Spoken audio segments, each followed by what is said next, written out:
His century of life will be honored by days of events into the new year to remember a modest man who defied expectations.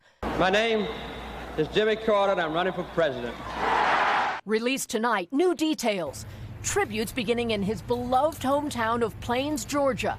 On Saturday, his final journey back to his boyhood home. Then on to the Carter Center in Atlanta, where he will lie in repose, open to mourners to pay their respects. Some visited today. Compassion, kindness, decency. Jimmy Carter, he was just a great humanitarian. Signs of respect from Washington, D.C. to the United Kingdom and the United Nations. January 7th, the late president will return to the Capitol Rotunda to lie in state until the national funeral January 9th. Jimmy Carter stands as a model of what it means to live a life of meaning and purpose.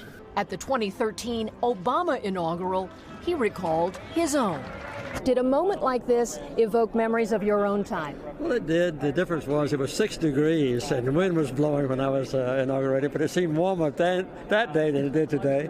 From that rural boyhood to a career as a naval officer, later running the family peanut business led to local office and a long shot run for the White House as the outsider who loved God and Southern rock and roll when the country was weary after Watergate and the Vietnam War.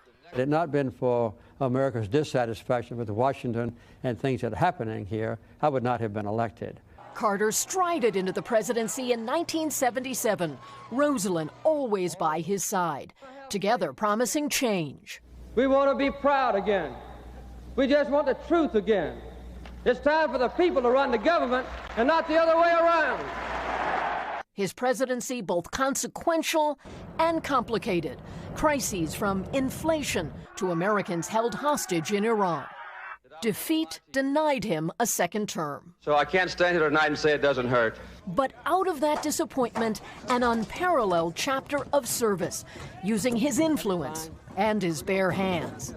Around the world, his work defended democracy and helped eradicate disease, leading to a Nobel Prize for Peace. We can choose to alleviate suffering. We can choose to work together for peace. We can make these changes, and we must. Kelly O'Donnell is joining us now. And Kelly, while so many of these funeral proceedings will involve dignitaries or family members, there are also a lot of ways that everyday Americans can pay their respects to former President Carter, too. Yes, the Carter family is inviting those who want to show their honor for President Carter to line the streets of the motorcade routes or attend visitation in Atlanta and at the U.S. Capitol. President Carter's final resting place will be back in Plains, buried next to Rosalind, his wife of 77 years. Hallie? Kelly O'Donnell, thank you.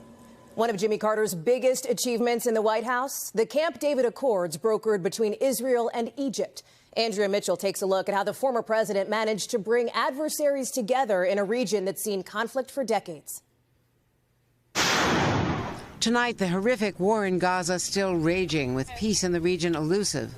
But nearly 5 decades ago, Jimmy Carter brought 2 age-old enemies to Camp David to bridge their grievances: Egypt's Anwar Sadat and Israel's Menachem Begin.